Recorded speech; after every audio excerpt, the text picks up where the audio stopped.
I joined Lotus in 1998 and I've had a short break in between of about 10 years. I'm in my second stint at Lotus now. Lotus needs to achieve an alchemy first. We've done some things very, very well over the years, but we haven't been able to turn that into a sustainable business. What we need to do is find a blend of what we know and do well that will lead to broader appeal amongst a global audience, that will lead to more volume and profit, which in turn leads to commercial success that is our virtuous circle. Excellent products, which equals broader appeal and higher volumes, which equals profit, which equals investment, which then equals excellent products. So as we go forward, what can you expect from Lotus? And to answer the question more specifically, in the future, Lotus is performance, Lotus is intelligent technology, and Lotus is sustainability. Well, Lotus is performance. We, through lightweight, ride and handling, and then efficient, high output engines, we get the performance in the vehicles that we want. Performance for the consumer is all about being for the drivers, and that's not just the people that are going on the track, that's for all of the drivers of our cars. So we make sure that we're focused on the driver, be it simplistic controls, performance, or the ride and handling that they'd like to get from a vehicle.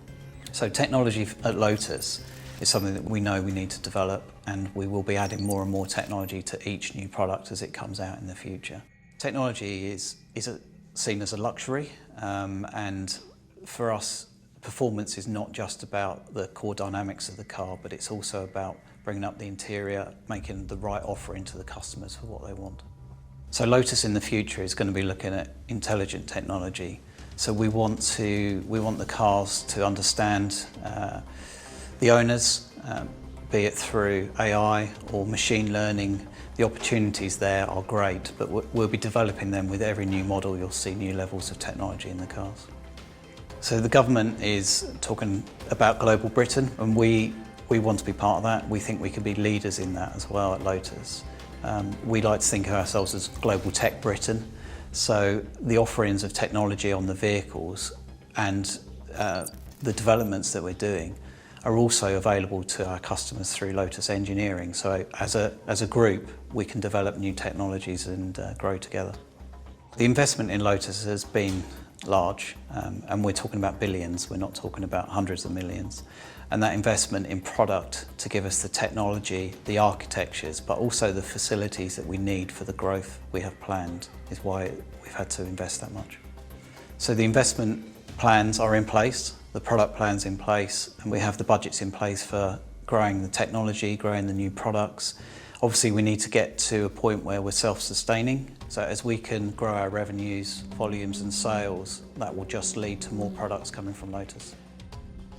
Lotus has a global technology strategy, and the reason it's global is that we want to make sure we've got the efficiencies of working with Geely and our sister companies as well. So the technology roadmap that we have in place is defined by legislation, but it's also about customer demands, and the challenge is always how quickly we can get new technology onto new vehicles.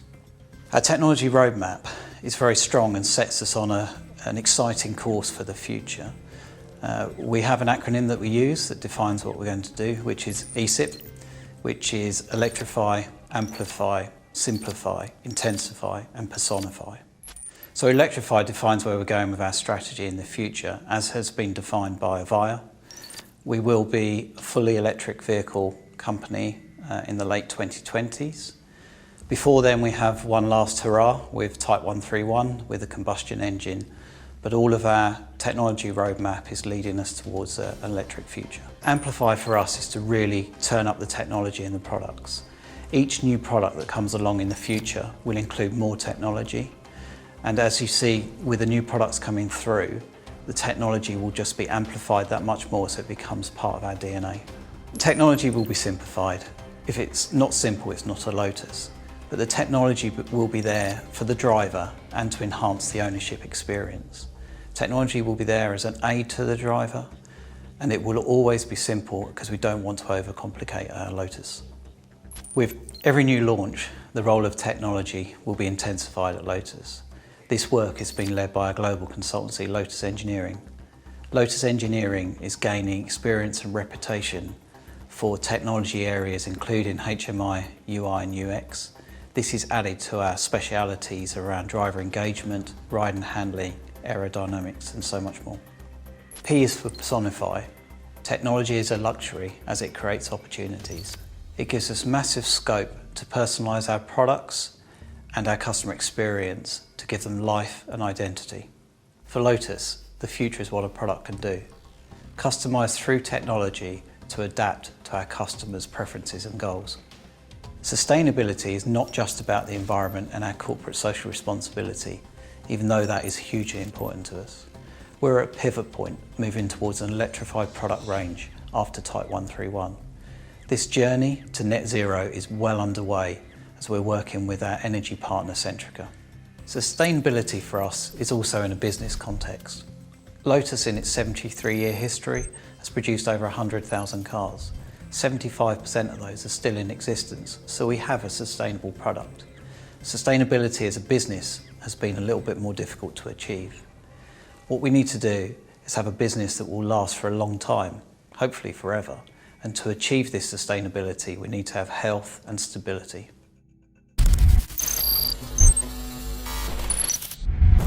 In the 2020s, the Lotus business has health, stability and sustainability that will allow us to achieve our three key priorities as part of the Vision 80 strategy. These are transforming our business, revolutionising our product range and delivering results every year. We are delivering these three key pillars based on a robust strategy, a hugely talented team, a multifaceted brand which includes Lotus Engineering, and with very strong backing from our shareholders Evija and Geely. Let's take a look in a little bit more detail how we are achieving this. As you can see, we're rapidly expanding beyond our spiritual home, Hethel in Norfolk. This is the home of our legendary racetrack, of sports cars, and will remain the soul of the brand. This is what the Vision 80 journey is about. There are four key epochs that are highlighted here. 2018, where the journey began on Lotus's 70th birthday. This brought a new air of optimism and confidence across the whole business. We increased our volumes, we increased the headcount with the backing of our shareholders, and then we broke through the operational break-even barrier in 2019. 2021, where we are today, it's the end of one era, but the beginning of a new one. The new design language, as heralded on Evija, is percolating throughout the brand. You will see this on the new sports car that we launch in the summer. 2025, a whole new lineup of cars from Lotus. Starting the year with a new sports car, we can't wait to share with you the generation of modern, leading tech, premium performance cars from Lotus. Watch this space. 2028, taking Lotus into its 9th decade with a completely transformed business.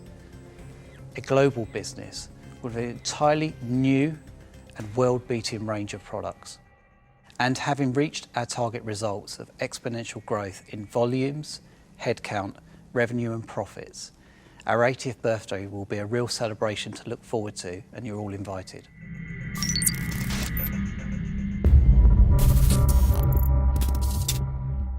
Now let's take a look at Lotus's new map of the world.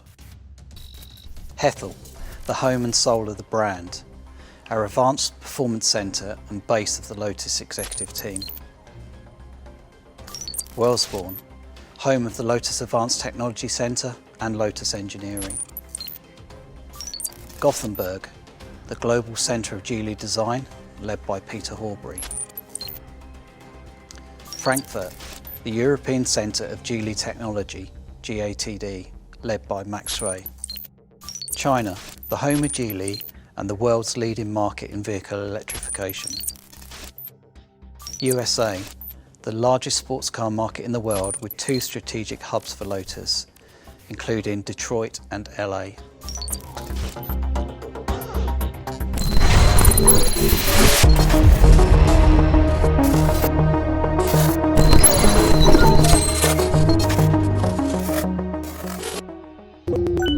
This car, has been designed without any constraints, for time, for budgets, and we've pushed the boundaries on having the technically best partners on the planet, and we've pushed them even further than what they do. You know, so we've got technology in this car, which is, you know, you'd only see in Formula One in the moment, and that's not something you can buy and apply. The best way to describe it is the 50-yard feel. So every Lotus, when you get into it, you drive it for the first 50 yards and you immediately feel connected to it. You feel part of the car. It responds exactly how you want it to. And that's the real key and the real selling point from a Lotus point of view. Evija is an amazing experience to drive. It's obviously all Lotus cars are brilliant, but Evija just takes it up to the next level. We're on target to exceed what we've quoted before, you know, so we should be up and over 2,000 horsepower. We're currently working really hard ourselves and with our supply partners to maximise the performance envelope of the car, and that's both from a power and a torque. You know, we're confident we're going to exceed our torque capacity. And the weight and the performance of the car, we're far in excess of where we thought it would be, particularly around our track here. You know, we're going to be the fastest ever road car, and even approaching some of the historical F1 cars that have been around our track. So the thing's going to be a real weapon. The Evija to drive is phenomenal. That is Formula One accelerations in a closed cockpit, so it's like a little Group C racer, but with the torque and the instant delivery of all of the power, all of the torque, and using the very latest toolbox of electronic aids, that you start to believe that you can defy physics. You look at a corner, we have some corners on the circuit here, and you approach them well north of 130, 140 miles per hour and just send it straight through it. But also the complexes where it's 80, 90 miles per hour, you get to the apex of the curve, and normally the combustion engine, there's a slight delay or it's just rear wheel drive, but the Evija actually just fires you out like a catapult. You just feel the drive from all four wheels and it just sends you up the road. And then you get the confidence with the aerodynamics and the brakes that you're just waiting to hit the brakes and go around the next corner. So it just puts you into a new level of driving. There's no car in the world that has this technology. This is a real tour de force, you know, from the world's most power-dense battery, the world's most power-dense e-axle package, and that's part and parcel of making a real Lotus a performance car, a lightweight car. But differing from previous cars, we've designed the cockpit and the environment to be much more immersive for the driver. You know, so all the connectivity, it's all intuitively laid out. We've got haptic controls, which we haven't had before in a Lotus car. And we've got a full cloud connected server, so we know the off-board telemetry of the car pretty much live anywhere in the world. That helps us support the customer. The customer can also see the telemetry of the car in the app and then use items like what 3 words to help pinpoint the location if they have an issue. Lotus is built on the pillars of dynamics, powertrain and lightweight, and Evija just takes all of those to the absolute extreme to be the most Lotus vehicle that we've ever produced.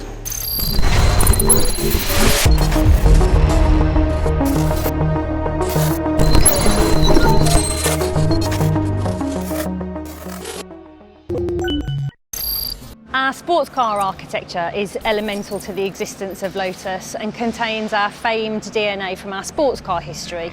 We do this through a mid-mounted engine and a lightweight aluminium structure. It's completely evolved to give Lotus its first new car for 2021, an all-new sports car codenamed Type 131. As well as the car being all new, we have a dedicated all new production facility, and today we're building our first prototype vehicles as they come off the line. Let's take a look.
Type 131 bridges our past and our future, and today we're really excited that we can announce the name of the car.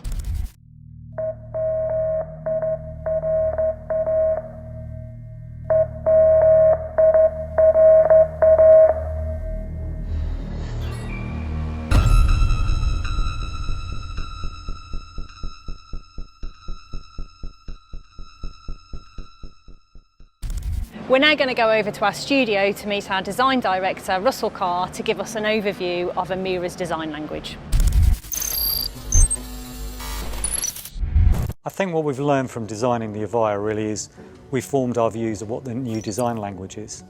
And obviously we'll adapt that for Emira and all the other cars that come up in the future in the most appropriate way, basically. So some of the things which are really key is getting the proportions right. We want the cabin hunkered down between the wheel arches, so you get these really muscular haunches on the vehicle, almost like the shoulders on a big cat, something like that. So the car's really planted on the road. We want to have very soft, fluid surface language with some really crisp lines on the surface as well, so that you've got this juxtaposition of the soft and hard. And we want everything to be really shrink wrapped around the mechanicals as well, because our cars are all about the driving experience, agility, etc. And we want to express that in the form, so we want something that looks very athletic and agile. And of course aerodynamics is really important to us as well, so we've obviously interpreted the car-by-air aerodynamic philosophies of Evija, but done it in an appropriate way for a car that's in the class that the Emira is in. Technology in the design process is really important. We sort of combine very classical techniques like hand modelling clay together with very modern techniques. So we also machine clay using 5-axis milling machines, but of course we've got computer technology, we use VR, and we use full screen projection as well. So part of the process that you'll see around the studio is that we'll be designing the car on the computer, we'll be viewing it on a large format screen, 4 meters inside. We'll be immersing ourselves into virtual reality as well. And really having all those different tools just really helps us. It helps improve the quality of the car because we can get into looking at the assembly of panels, looking at all the gaps, all the see-through conditions to make sure all that looks perfect and is really good quality. But it also allows us to see things very early on that perhaps we wouldn't have done in the past with just using a clay model. So for example, on the interior, we can go into a VR world, we can make ourselves look ridiculous putting the headset on. But with a computer model then, you can believe that you're inside a real vehicle. We sit inside our seating buck we have, we put the headset on, and we can look over our shoulder and see what obscuration we've got on the C-pillar, we can see where the pillars sit, we can imagine reaching out and touching the surfaces of the instrument panel. So we do that all in combination with a physical model, but at the start of the process that's really important. And then the digital phase remains all the way through to us releasing the final data, and we tune that data to get perfect highlights on it, perfect gapping, make sure, as I say, there's no gaps where you can look through and see something you want to do. And of course this technology of using the digital format has been really useful during sort of lockdown, during the COVID crisis.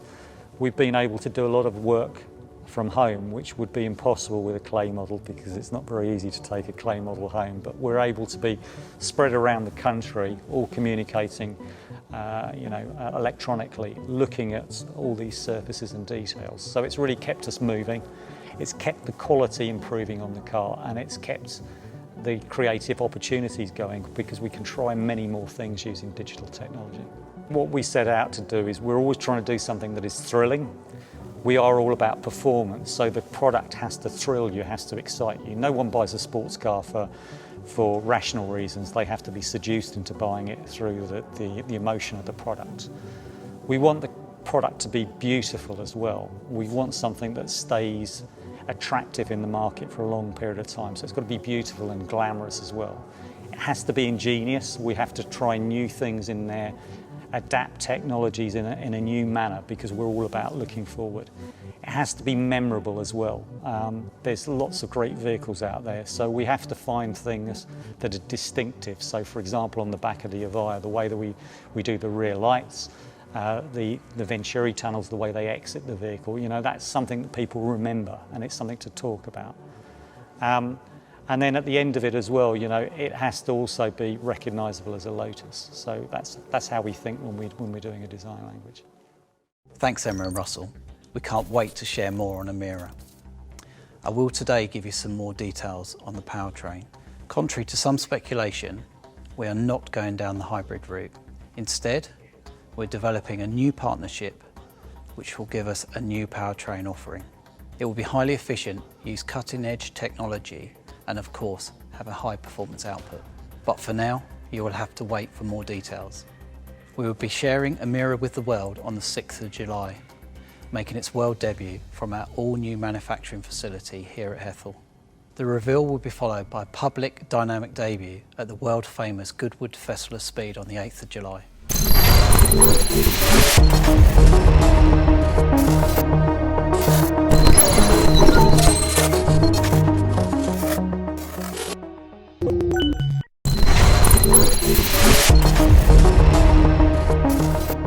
We have some amazing new products coming our way, incredible new levels of technology, stunning products to look at, and of course this will bring a whole host of new customers to the brand, and we need to create the right environment and demonstrate to our customers the best possible experience in both inquiry, in terms of buying the product, in owning the product, and that needs from our side a huge amount of change.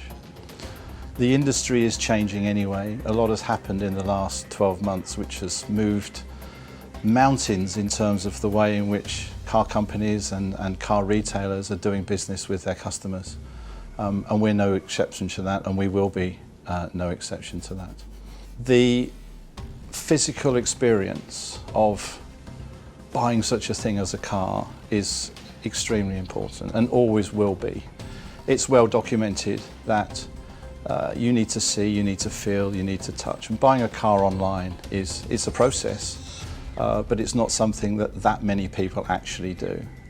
So a brand showcase will always be something that we will advocate. We know that we have to do business with customers in a different way over time, and we are looking very closely and will implement much more of a direct transactional model. That links also to the technology that's coming in our vehicles. So a direct relationship with the car and a direct relationship with the owner of the car, and a direct relationship that the owner has with the car digitally as well, it is key for the right kind of experience. That gives you so much more data that you can use, of course. So in terms of planning, in terms of forecasting, in terms of actually targeted marketing, the data that you can get from that direct relationship gives you the ability to be absolutely bang on and far more accurate than the industry and we as a company are today. So, yep, the use of data is absolutely paramount. We're sat in the new retail design studio at Hethel. We've just recently built this. Purpose being is that we can show off our new retail identity concept to our current retail partners across the globe, and all of our future potential investors into the retail brand as well. So we're looking forward obviously to inviting a number of people over the next few months as we're allowed to travel to this environment. The retail identity concept is really designed as being future-proof, aligning itself obviously to the new retail experience that we're trying to create for our customers of today and the future. And it's very much aligned to the Vision 80 objectives. It's a concept that can be adapted into a standalone showroom environment, a shopping mall, boutique environment, combined sales and service facility, a large brand centre. We can pretty much work with any space that one of our retail partners of today or the future gives us to work with. The concept has also been designed to be able to adapt into all those spaces, but also adapt to the different markets obviously that we're represented in, cultural nuances obviously that sit within those markets, the different levels of consumer behaviour that might be there. And we're also working towards now, from what you see today, is a digital store adaptation as well, which we hope to roll out into some major cities over the next couple of years.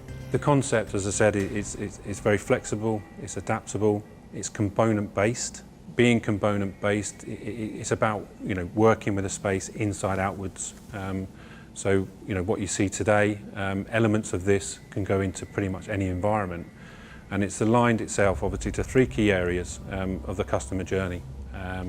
So as the industry moves more towards online sales and that digital experience, We firmly believe that our physical locations still have a place to play because of the brand that we are today and have been in the past. You know, we've got a lot of heritage that we want to leverage and utilise, and we don't want to lose that. Simply the car there on its own, showing the product for what it is, which is a fantastic product range that we have today and all of our future products that are coming, particularly obviously as connected car and the technologies and EV technologies come in the future, and how we can adapt that.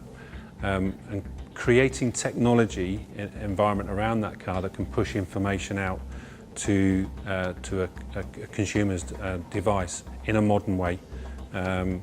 Again, linking it back to that digital journey. So there's always a data record for us of where that customer might have engaged, not only with the brand, but also with the product as well. The forum is the second area that we've created. Clearly we're trying to create that forum online where, you know, customers can engage, they can do their research, they can search for the car, they can evaluate their financial attributes as to affordability, they can even configure a car. But, you know, a lot of customers still want to engage with that human being, and at that point they may want to drop the journey and come into an environment. So we've created the forum where they can engage with the human being and take the journey to the next stage. And even if that's just simply booking a test drive or just, you know, obtaining a bit more information on the product and availability, for example. The third area that we've created is the curated space, where again, you know, it's an area where consumers can engage through technology, through a digital experience, through graphics, through merchandise, and learn more about the brand and engage. And it's also an area that we can bring our brand partners alive and allow customers to engage with that. You know, as a brand, you know, we're 73 years old, we've got a lot of heritage and we don't want to lose that. And that the curated space gives us the ability for our consumers to learn more about what we're about and where we're going in the future as well. So as you can see, the three areas within the retail identity concept enable us to bring both the online and physical journeys together in a seamless, engaging way. If you think about your daily life, we do all sorts of things that we take for granted today that were very different before. And the analogy that we like to use is that of banking, where some years ago now, but whenever you wanted to do business with the bank, it was at the bank, on the bank's terms. Well, today, of course, as we all know, you can do that, you know, 24 hours a day, any day of the year, wherever you want that to be.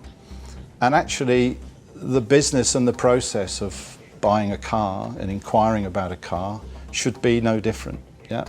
And it's a combination of looking, feeling, seeing, interacting, at the same time having the ability to inquire and maybe even conclude the transaction, either online or offline.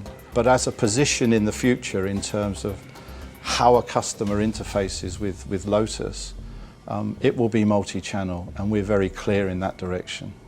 One of the things that you have to consider for the future is actually the different kind of models of ownership. And different people will want to own cars or possess cars in a variety of different ways. We're not really talking about a new system. We're actually talking about taking one single way of working, behaving and transacting today and simply building on that with layers of choice, hence the multi-channel term. The relationship with the brand, the relationship with the retailer remains the same, and it's also well documented that personal relationships in that transaction are also very important. People like who they buy from, yeah? And we're all the same. This is really important because it is, you know, the front face of the brand to any of our customers, wherever they are. It's the first point of call. And it's important that we start the process of making that much more consistent. And a Lotus experience is starting to be the same wherever it is you are around the world.